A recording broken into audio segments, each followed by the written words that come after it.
Welcome back to the Mystery School channel. This is your brother disciple, Vito Corleone, and in today's video we will continue with Lesson 2, Part 2 so that we can discuss the basics of internal energy cultivation. Our breath energy is the second most important charging energy that we have access to that will minimize leakage if the aspirant properly utilizes their breathing capabilities. Chi in Chinese, Ki in Japanese, Prana in Sanskrit, Mana in Hawaiian. All of these synonyms are describing the energizing power that comes through our breathing process.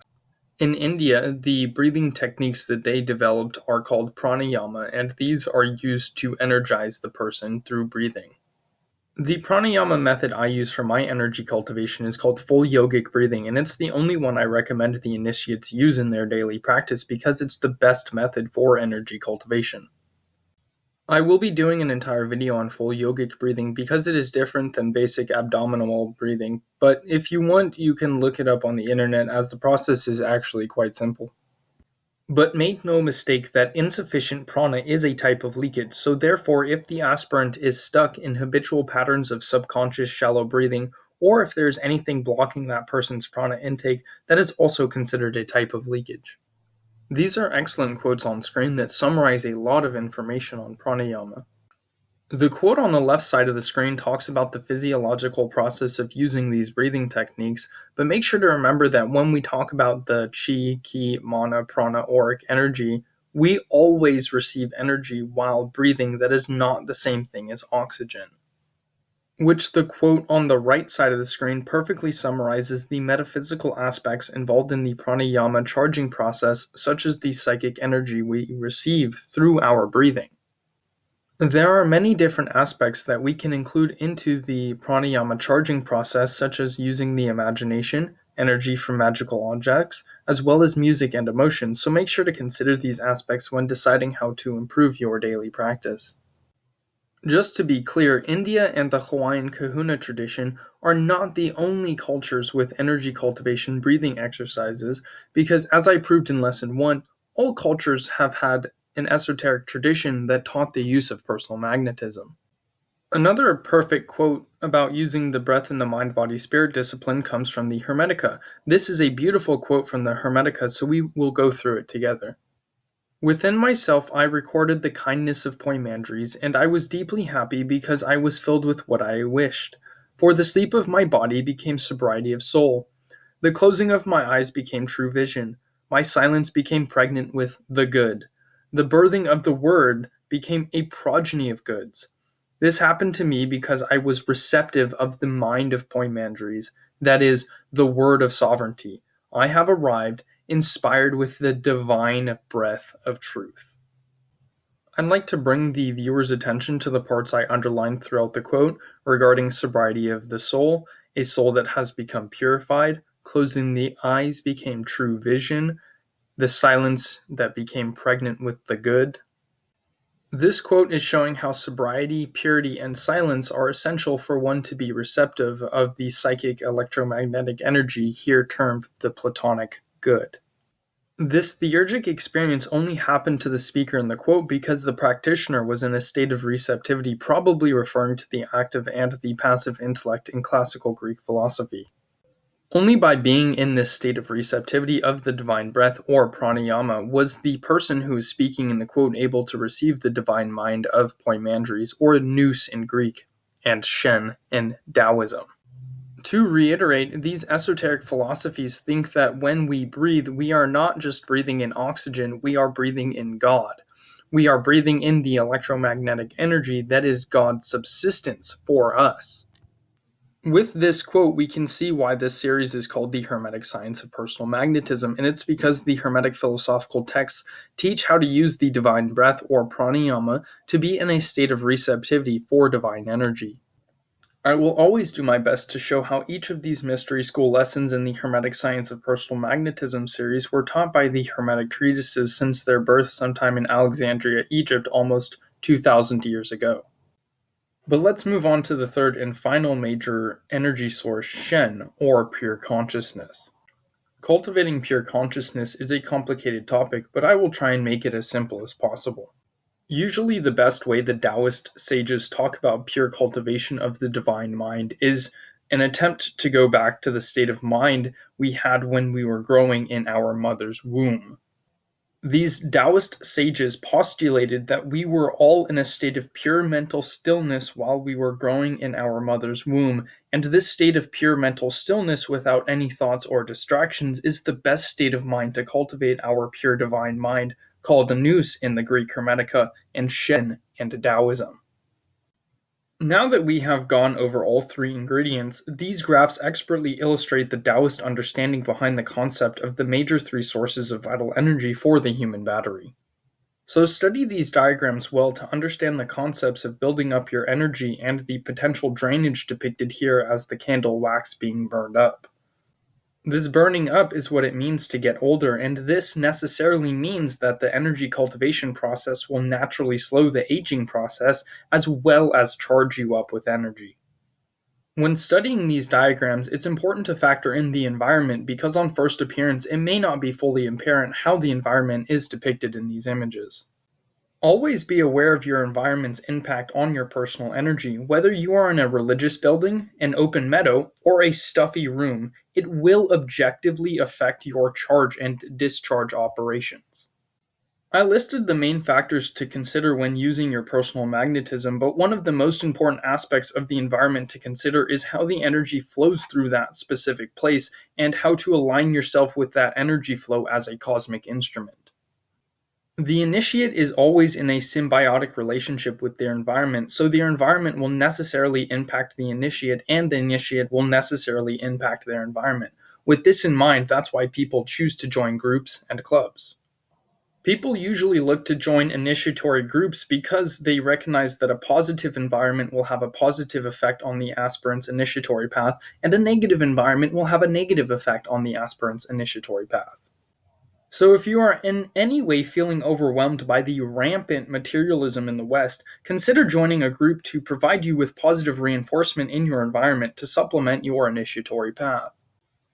It is absolutely essential for the initiate to consider their environment's effect on their daily habits and the habits of the people they hang out with, because the aspirant's social environment entirely determines their energy cultivation abilities. Energy cultivation is structured around who the initiate is as a person because what each aspirant has chosen for the lifestyle will necessarily determine their energy cultivation abilities. Everyone is in a symbiotic relationship with their environment, and the rest of the aspirant's lifestyle necessarily impacts whether or not their daily practice is effective in charging them up.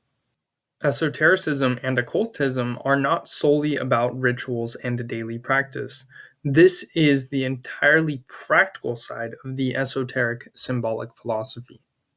Make sure to factor in the reality of the situation that your diet, your habits, your relationships, your job, and your education all fundamentally and foundationally determine your energy cultivation capabilities.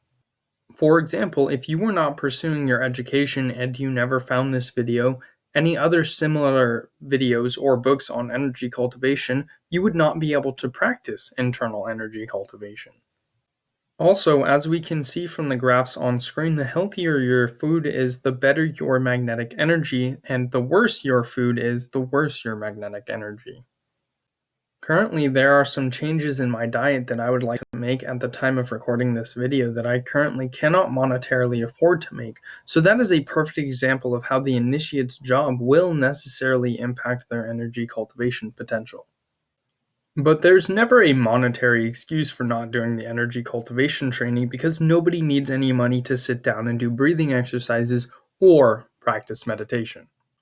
Whether the aspirant has good and positive relationships or their relationships are draining is going to impact their energy field. Therefore, when the initiate considers how they want to approach laying the foundation, the initiate needs to analyze their habitual daily patterns of behavior from a holistic perspective to determine how all of the different aspects of their chosen lifestyle affect their personal magnetism capabilities. Since we recognize that this is the entirely practical side of the esoteric symbolic philosophy, the most practical thing to do is to develop a daily practice if you haven't already done so, as well as improve upon this daily practice when necessary. And let's be abundantly clear that energy cultivation cannot be done without a daily practice. I give a checklist later on in this video for anyone interested in what I consider to be the exact requirements of a daily practice to lay the foundation in the charging process of internal energy cultivation.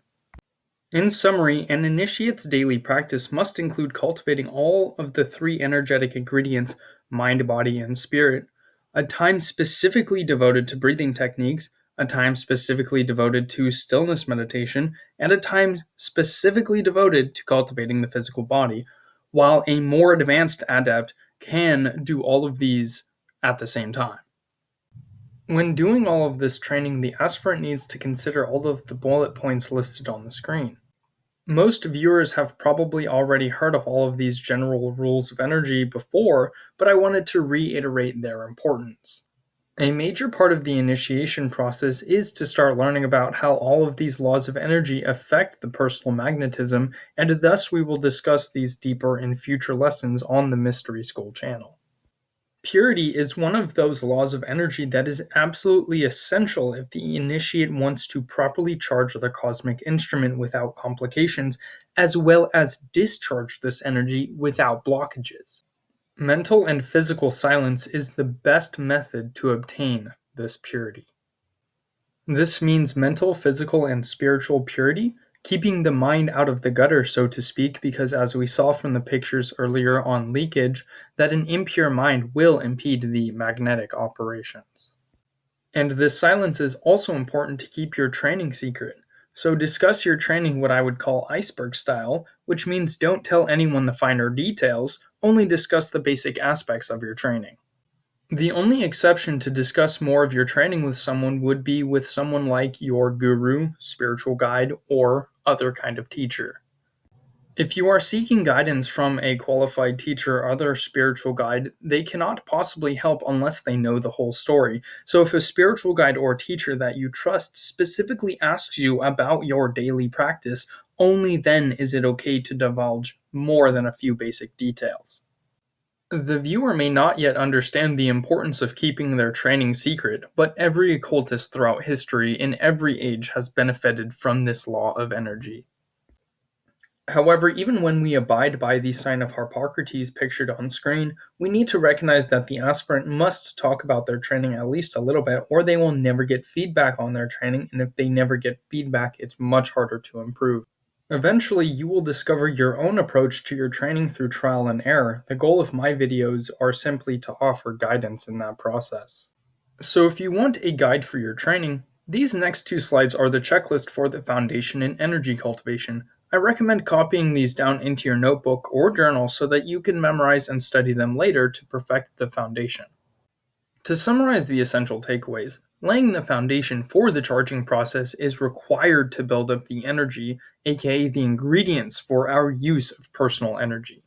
This is the energy that constitutes the power behind our magic and or our alchemy. This process is called metaphysical initiation and does not happen until someone has started to redirect their energy from their daily life uses to metaphysical purposes. Redirecting this energy is also required to be able to learn how to feel it, because the initiate needs to learn how to feel their electromagnetic aura to be able to accurately direct it. Simply put, everyone needs to take a lesson from the Divine Feminine and learn how to feel, because learning how to feel the energy is the only way to control your energy. Just like you have to learn how to feel your physical muscles to control them, if you want to use your electromagnetic energy, it is analogous. So you must learn how to feel and control your metaphysical muscles so you can build them up and utilize them. Consequently, it is a requirement that the initiate learns how to feel their energy while performing their daily practice. As a complement to the practical side of the daily practice, the initiate needs to also pursue the intellectual study of learning the symbolism and terminology of the Esoteric Mystery School that they study. For example, those people who study Qigong need to study the Taoist symbolism and terminology that we talked about in terms of Jing, Qi, and Shen. Another example is that the Hermeticist and the Kabbalist needs to learn the symbolism and terminology Aleph, Mem, and Shin. These examples illustrate that regardless of what religion or philosophy you study and practice, you need to learn the symbolism and technical terms used in that tradition as a part of the initiation process. To study esotericism is to recognize that the symbols contain the secret teachings, so fundamentally, if we want to learn the secret teachings of the mystery schools, we must learn how to interpret the symbols through the technical terms in that religion or philosophy. Raja Yoga is widely held to be a systematic expression of how to properly lay the foundation. Here are the steps for laying the foundation in Raja Yoga on the left side of the screen. On the right side of the screen, I listed the rest of the main aspects required for the initiatory path that we discussed throughout this video. But hopefully now the viewer should have a thorough understanding of the basics of how to work with their energy from the combined instructions in Lesson 1 and in Lesson 2. All of the future lessons will build off of these first two lessons due to the fact that your ability to use your personal magnetism is entirely dependent upon a thorough understanding of initiation and the diligent practice to complement this intellectual understanding. To emphasize the inarguable necessity that the initiatory process of internal energy cultivation requires a daily practice to complement the intellectual studies, I quoted this passage on screen to illustrate a perfect analogy. That analogy is between a daily practice of energy cultivation and building a fire. Pause the video and read the quote for yourself, but to summarize, it says that building a fire and thus internal energy cultivation take a while to complete the process, and if the aspirant does not discipline themselves to feed the fire every day with more kindling, then the fire will go out. This means that the energy from your charging practice won't be there to fuel the operations because it's already been drained with bodily appetites, just like in the candle analogy from earlier in the video. Another way to look at it would be to consider the battery analogy also from earlier. For example, when you use your cell phone, do you charge your phone every time you use it, or do you charge your phone so that when you need to use it, it's already charged? The answer is that ideally you charge your phone so that when you need to use it, it's already charged. Analogically, if you keep your cosmic instrument charged, then you can use personal magnetism at any time. But if you only charge yourself before casting a spell, that would be really no different than charging your phone only when you wanted to use it. And since we talked about the charging process is the breathing techniques, cultivating stillness, and combining that with the physical body cultivation and the sexual energy cultivation. Each person, of course, has different capabilities, and you will develop your own schedule based on what you're interested in, but the highest potential for energy cultivation really strives to have a daily practice. Every part of the mind-body-spirit discipline is fundamentally about feeding that fire every day with daily practice. Especially since whether or not the aspirant has a daily practice will determine how long it takes to build the foundation and start to redirect their energy from the bodily appetites to the energy body. Now that we have gone through what it takes to properly lay the foundation, hopefully you can understand why it would take as long as 90 days to a year. The goal with this time frame is to return to a state of purity as well as to build up enough energy to power the personal magnetism. However long you want to lay the foundation is up to you. Unless, of course, you have a teacher, then obviously it's decided by them. Personally, I stopped doing my magical and alchemical operations for 90 days so that I can build up enough energy for the foundation. What you choose to do is your own path. These lessons are here to help guide you on the path that complements you the best. Different paths necessarily lead to different goals, but the path of energy cultivation, when done correctly, always leads to these same results that I have listed on screen. Energy cultivation is a bumpy road, and just like everything else, there are people who are successful, there are people who completely fail, while most people range somewhere in between. Your results are entirely based on the success of your daily practice. Those people with a more consistent daily practice will experience more of these results, while those people who have less of a daily practice and more leakage may experience little to none of these results. Your results are solely based on who you are day in and day out, as I have already expressed how bad ethics create blockages, while habits create leakage through excess or stop leakage through a daily mind-body-spirit discipline. For those people who can push through the bumps in the road on the path, they will gain these benefits, while those people who stop at the bumps on the road only get the successes that they have worked for. Please take special note that one of the main benefits of successful energy cultivation depicted here in the diagram on the right is that a healthy electromagnetic energy field protects the individual from things like diseases as well as metaphysical attacks from spiritual beings like devils or from people's curses. If there are any dissenters to my claims of knowledge, those dissenters need to research this guy named Wim Hof because he is a perfect example of successful energy cultivation. I've used Wim Hof's techniques and they are quite awesome, as well as I highly recommend them, but they aren't better for energy cultivation than full yogic breathing, as I already mentioned. No matter what, always make sure to do your own experiments with these instructions.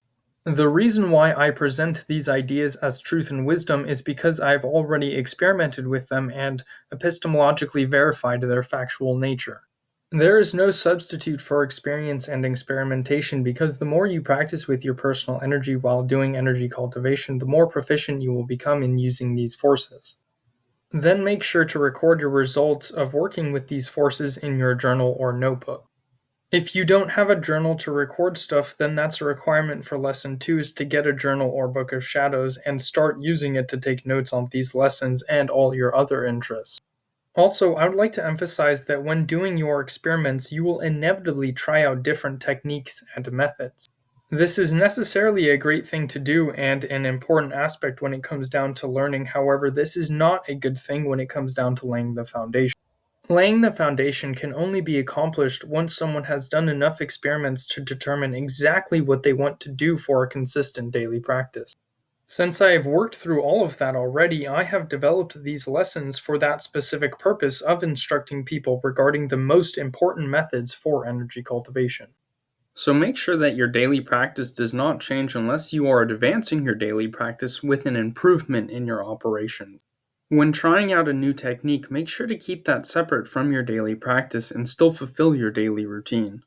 There is only one circumstantial exception, and the exception is when you want to do a controlled experiment to find out how a new technique will affect your daily practice.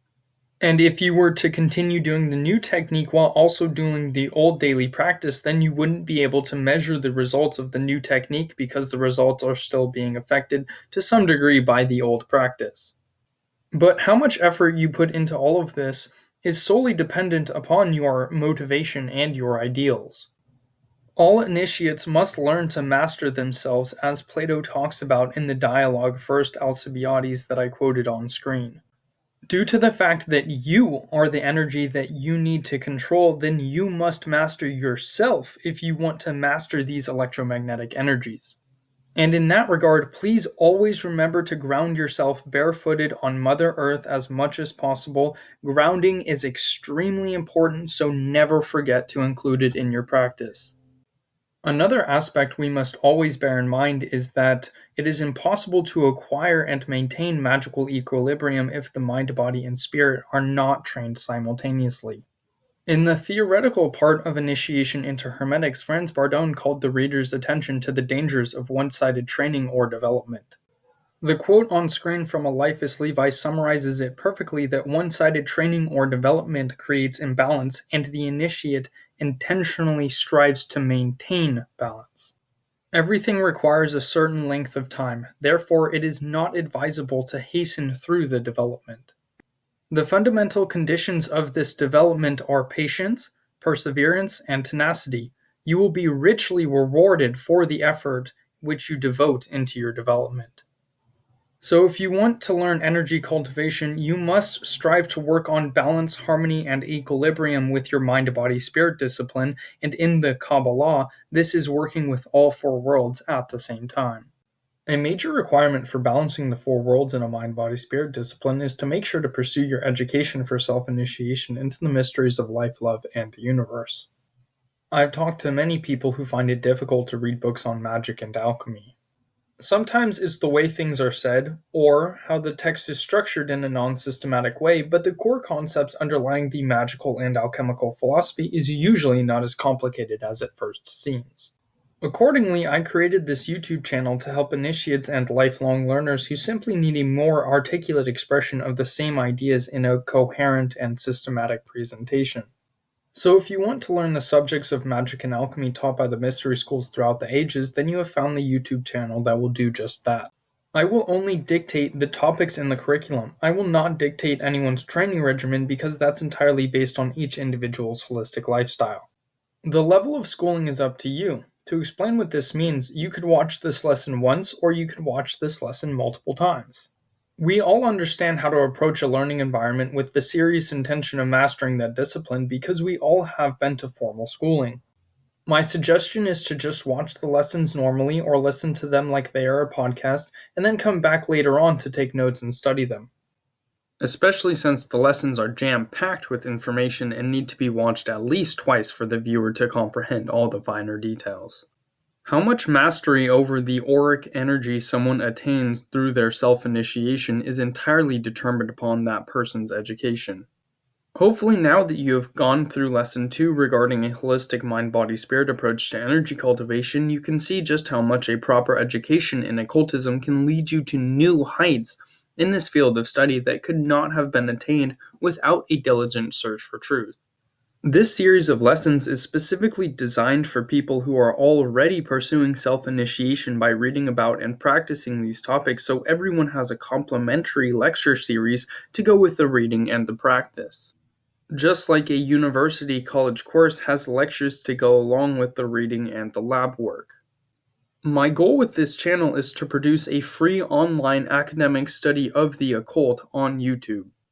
When I say academic study of the occult, I mean a rigorous analytical intellectual approach to the occult with the sole intention of practicing and experimenting with these mystery school teachings. What would you think an academic study of the teachings from the Golden Dawn, Thelema, Neo-Paganism, Wicca, and alchemy, etc. would look like? I need to be clear here that when I say academic, I must necessarily exclude certain perspectives. First, a secular perspective is anti-philosophic because of many reasons, the main reason being that there is legitimate, empirically demonstrative evidence, and I already cited the example of Wim Hof. Second, a purely intellectual armchair perspective divorced from practice is also anti-philosophic because every philosopher throughout history, without exception, attempted to practice what they preached. Accordingly, what I think it would look like if I did an academic level study of the esoteric tradition is something along the lines of these very comprehensive lessons that I've produced in the Hermetic Science of Personal Magnetism series. And I will teach these lessons from my perspective as a philosopher and a practitioner of occultism. Subsequently, I will do everything I possibly can to mirror the academic university approach to teaching. This means I will do everything that a university professor would do to treat magic and alchemy as a legitimate field of study. For example, I will do things like define my terms before I begin the lesson, and I will always directly quote my sources on screen.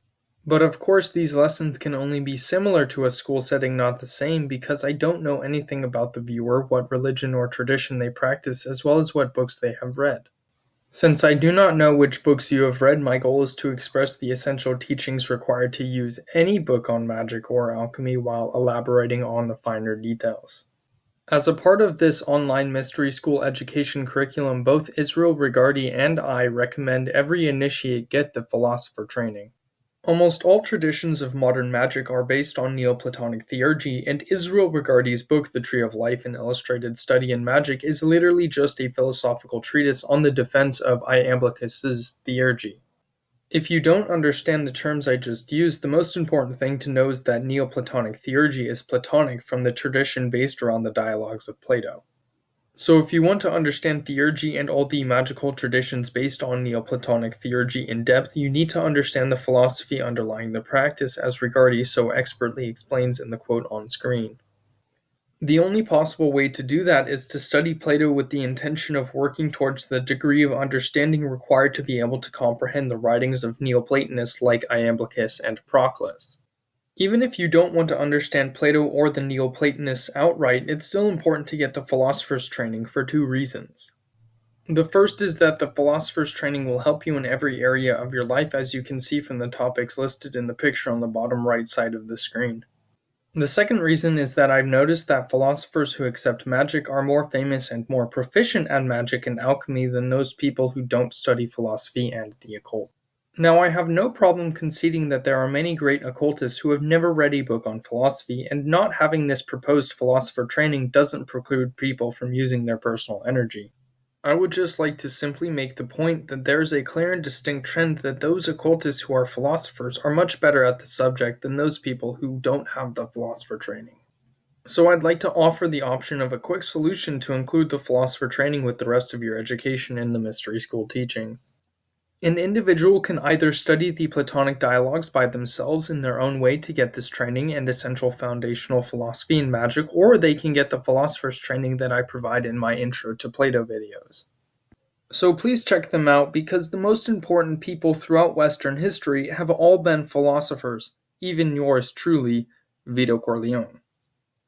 Because everything I do on this channel is to create a YouTube channel that can complement your studies in the pursuit of self-initiation into the mysteries of magic and alchemy. So if that's what you've been looking for, then hit that subscribe button if you haven't already, because here are the future lessons in this series. The goal of Lesson 2 was to holistically summarize every aspect of the charging process required in laying the foundation in one video so the viewer can see the whole picture before we narrow in on the particular aspects of all the finer details in these future lessons on screen. The third lesson in the series will be on polarity as well as tuning fork occult sympathies so that I can clarify the differences between polarity and sympathy because they are not the same thing. Also, if you have any questions, suggestions, or counter-arguments, please post them in the comment section and I'll do my best to respond to them. These are the books I recommended in Lesson 1. They are still relevant to this lesson and all future lessons, so make sure to get copies of these ASAP if you haven't already, to read as part of your education in the Hermetic Science of Personal Magnetism. These are the book recommendations for this lesson. Sacred Sounds is required reading for anyone who wants to use sounds and music, etc. in their practice, which is everyone who uses magic, because as we discussed in Lesson 1, magic is rooted in speech. So download the free Kindle sample to see for yourself how essential this book is in understanding the objective uses of sound. The Human Aura is a book of experiments the author conducted with the aura that you can purchase to supplement your own research and experimentation. Unfortunately, this book is out of print, but it's still easily available. The last book on the right side of the screen is The Subtle Body by Cindy Dale, which should be an absolute requirement for everyone on this path. It is an encyclopedia of the anatomy of the human body and energy bodies, which covers everything from chakras to Kabbalah to Qigong meridians. If you analyze the pictures on the cover of the Subtle Body book, that should give you an idea of how incredible this book is if you want to consider using it to work with your own personal energy. These are a few of the Qigong and Neigong books I used to make this video if anyone was fascinated with energy cultivation and wants to pursue it more in depth. Be aware that I will have an entirely separate video playlist on internal alchemy that goes through all of the lessons someone needs to know about internal alchemical energy cultivation, as well as any future book recommendations on alchemy. Hopefully this video has helped you on your path, so please share this video on any of your social media pages so that it can possibly help other people on their path. I'd like to end this video by leaving the viewer with this final quote at the bottom of the screen from the Asclepius dialogue in the Hermetica. There, Hermes says to Asclepius, "I have told you everything that a human being could say with God's willingness and permission. Blessing God and praying, it remains for us only to return to the care of the body." Here, the Hermetica emphasizes the fact that we must care for our body in the pursuit of spirituality. Because now you must return to the care of your own body. The body is what I call your cosmic instrument. Thanks for watching, and we will see you next time on the Mystery School channel.